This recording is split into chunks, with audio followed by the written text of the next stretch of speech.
Tango is the dance of shadows, and shadows are deceptions if all that you love is the light. By reference to imagination, we will erect a stage where people may gravitate. The dance steps are also the steps of a century that consecrates the language. "Teach me tango," she said. "What for?" I asked. "I will draw for you a world you could not afford. Perhaps I will teach you about my teacher." Well, I guess we're all made by our teachers. Why not? "Then I may teach you," I said. That's how it all began. Later that evening we went to Broadway because tango, they say, is very fashionable lately. We opened the door of one of those places and saw that they were doing there, people circling each other, surrounded by inarticulate flashes. We quickly closed the door and left the place, still holding on to those flashing lights for further reference. The logic of neon signs beaming parables of nostalgia, of a deliberate, harmless loss, American nostalgia.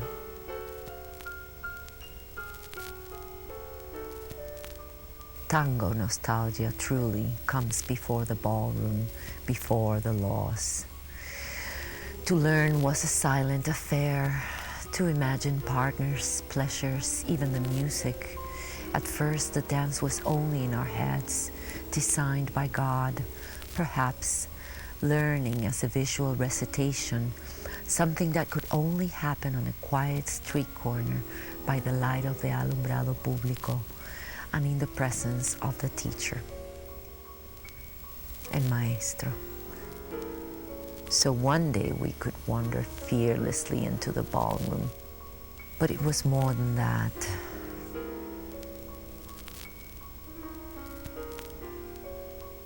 For us, the street corner was almost as threatening as the ballroom. The teacher, grant you, was the highest hierarchy in our nights, very open, unassuming. Fede was there, Pepe the tailor's son, and sleepy baby Vergalis, artist improviser. And we all learned by example. Like a remote figure, maybe a flamenco ancestry, he stands erect, marking and tracing the illusions of a beginning. Emptiness in his eyes, in his arms, an imaginary lady.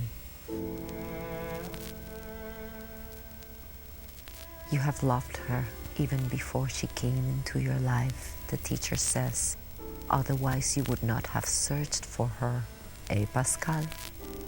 Is it a double, calculated take, this introduction that will eventually work itself out almost perfectly?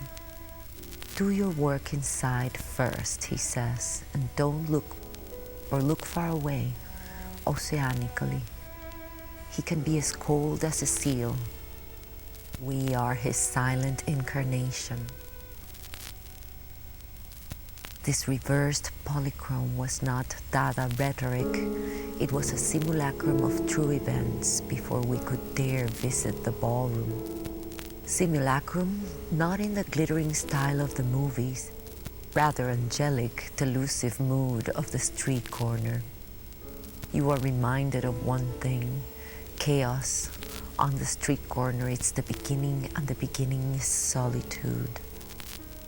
Later, oh well, later the entire world may become a tiny parenthetical figure, two oblivious people silently drawing an image in space, a tango.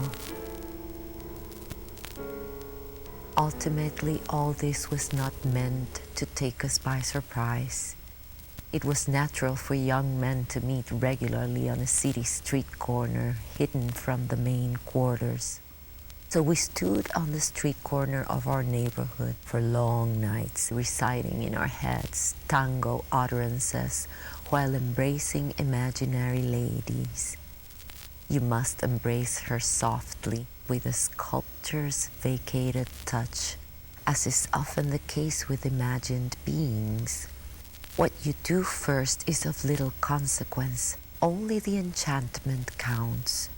You are also told to avoid bending. The mannequin, and yet, what a moment, on your own, embarked upon yourself. These first steps are as brief and exact as strikes of a clock tower.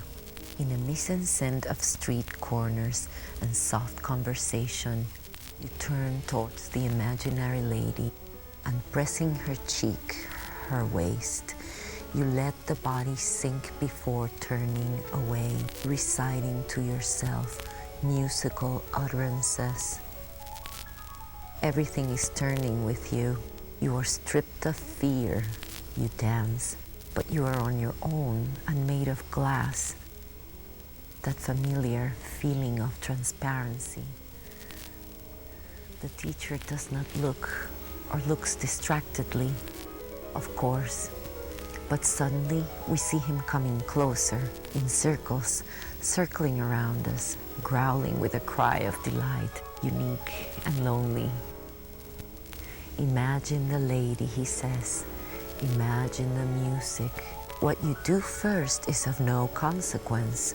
Only the enchantment counts. Just turn. Draw the first starting step, and don't look, not even at yourself. For once you become the very flesh, dark and light, visible and invisible, dense and condensed, the alpha merely tracing its own footsteps on the surface of a street corner. Remember, you don't need two to tango.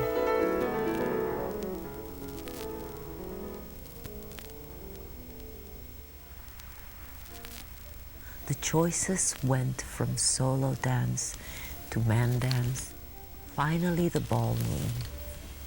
Otherwise, you needed the academy to be there paying money while others look at you with condescension.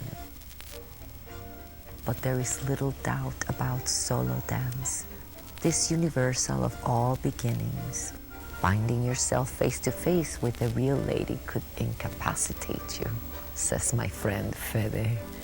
Imagination is your door handle, a delicious way of learning. You cannot help liking those very ancient ways of not inflicting pain upon yourself. But this kind of unreality runs its own risks. It may not let you walk away from your own fire-filled self. From ecstasy uncommitted. Solo tango, which for us was mostly unreciprocated embrace, described, after a certain point, somebody in care of solitude and groping for affection. Woman's affection, never mind that we had never really seen a real one. Why, Fede, my friend, still asks, rather complacently, why the ballroom, meaning the real lady, when only on the street corner could a man explore his fires fully and with relative freedom. Once in an English pub with Fede, and exploring feminine faces, he pointed out to me how the smile of a very expressive young lady reminded him of that tango look, loaded with feminine indifference for the puzzled bystanders who dared to scrutinize her face. It was that weightless, dangerous Neruda look of a woman adrift. He may be right. The imagined lady gave us peace of mind, but at times the substitute was taken for the thing itself. And this concentration seemed to incline the student to mannequin worship, followed by heavy cigarette smoking, the other form of woman's substitute, always kind and ready. in one way or another. From the beginning, tango dancing was possessed by women. Even the practice among men, man dance, was faithful to this absolute commitment. The fact that other ardent dances, say rock, are also learned and practiced in solitude is unimportant. Rock is so thoroughly self-igniting that one may as well forego the partner. It is possible. Just work yourself into a feverish ardor, listening to that little voice inside while staring all the time at the ceiling. Rock is free, multi-orgasmic. The body barely brushes the other, and the face comes relentlessly at you, giving it away, all at once. Tango doesn't give anything away. The dancer has pulled her in and pressed her body against his, and his chin against hers, holding fast and in a sort of mutual subjugation that will not let go. For in tango dancing, mind you, the main thing is never to give it away. And never all at once. The point d'honneur, says the teacher, is retentive delivery. That's what tango is all about. The body moves or is driven, so to speak, by prolonging each step, by precluding a choreographic phase to reach its conclusion. It may bring the couple to a sudden stop, hanging there with apparent indecision, trembling. But actually, it is only a partial end. And something else, the plan. He asked you to embrace your partner just like a surrealist would a paradox. The reason, we think, is to belittle consciousness, but in fact, it may be the contrary, for tango is one of those rare examples of consciousness interchanging. As children, or perhaps sculptors, tango dancers cast themselves like crabs in body curvatures, and then planning the spontaneous walk sideways, counterclockwise in a mixture of blind or calculated postures.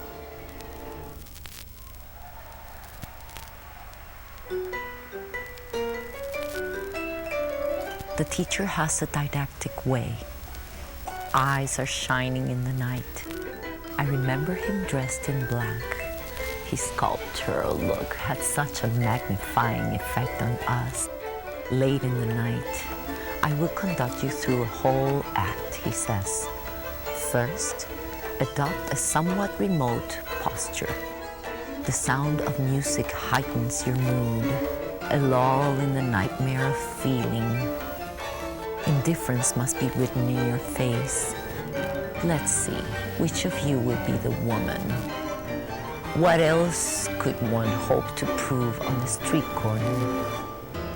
Then, in his unassuming way, the teacher showed us in detail some of the basic steps, las figuras, as he called them, el ocho, el corte, la quebrada, la sentada, tango's alphabet.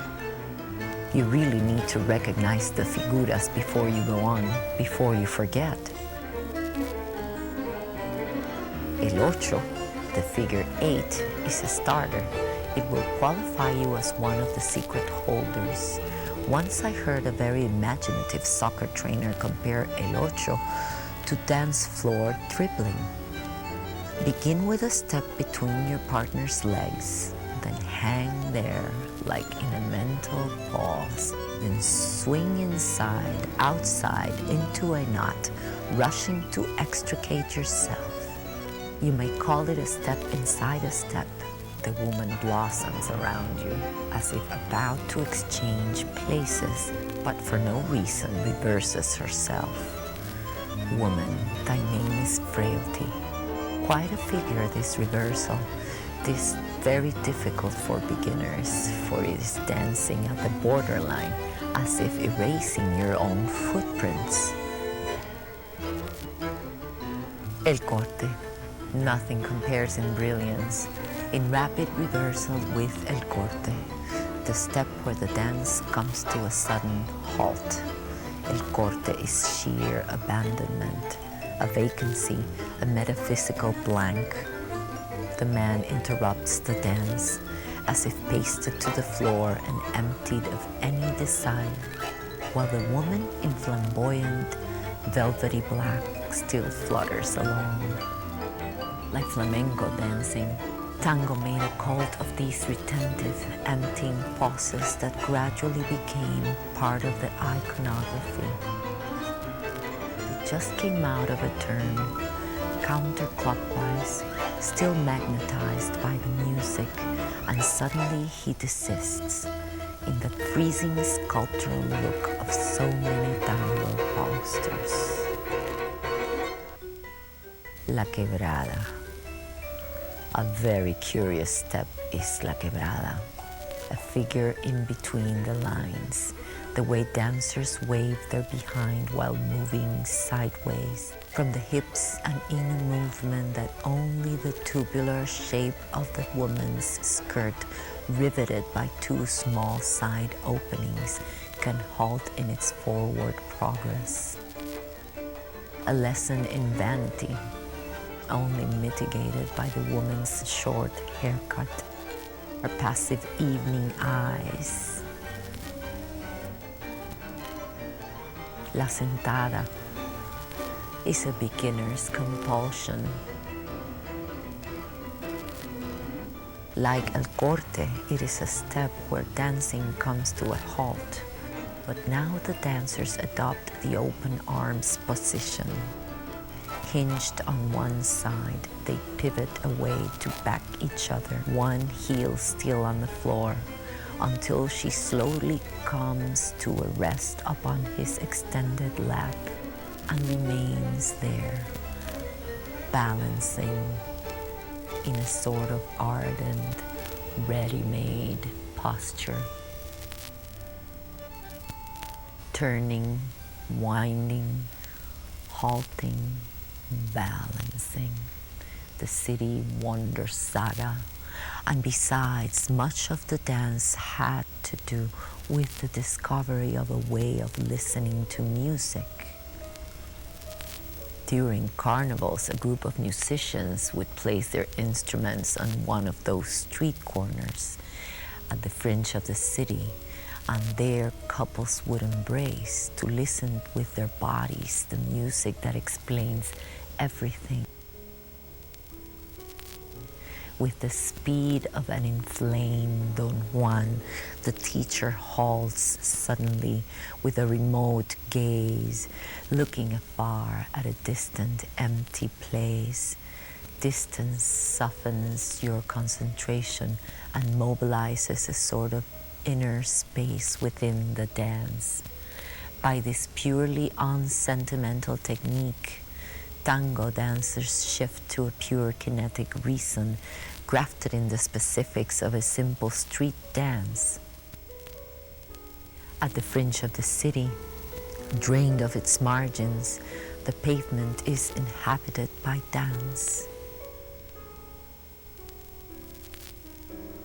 I can see Fede tracing the point of his shoe on the dirt of the street corner. A sort of paradox, all this practice to be spontaneous. Still, we had to make up for her natural sadness. There was no witness on those street corners, only the ticking of the night and this master metaphor of learning to look unrehearsed, passing through our minds. Only the teacher's act was called a rehearsal, a curious way of referring to those first solitary nights. Take your chance, he says. Among us there is no evil. Quickly, on the faint light of that street corner, I reach for Fede. I take hold of him as one day, at 18 and dressed in black, I would take hold of La Belle Aurora, while all the time the teacher said, I can still hear his voice, don't think, stick to your partner as to a state of mind. That's how you must dance. My first dance, I remember holding Fede's thin long fingers, our hands joined as if in supplication, encircling the borders of a spot of light repeated by the low-lying lights hanging across the street corner. The city was all around me, everywhere, shifting along the lines of those Osram lights that sprang to my eyes, stuffed in celluloid. It does not take a lifetime to learn this, believe me. Only comes to terms with the edge of your own allocated space in this most universal of spaces. Yes, make your own space, forward, backward, sideways, and at each turn become really one with your partner. Don't look down. Let the music in while the body is daydreaming. And now that you know that it doesn't take two to tango, let's try. I want you to go on. Why stop? So we can practice, I said with much hesitation. Tango? Right, I said. But she was already drawing.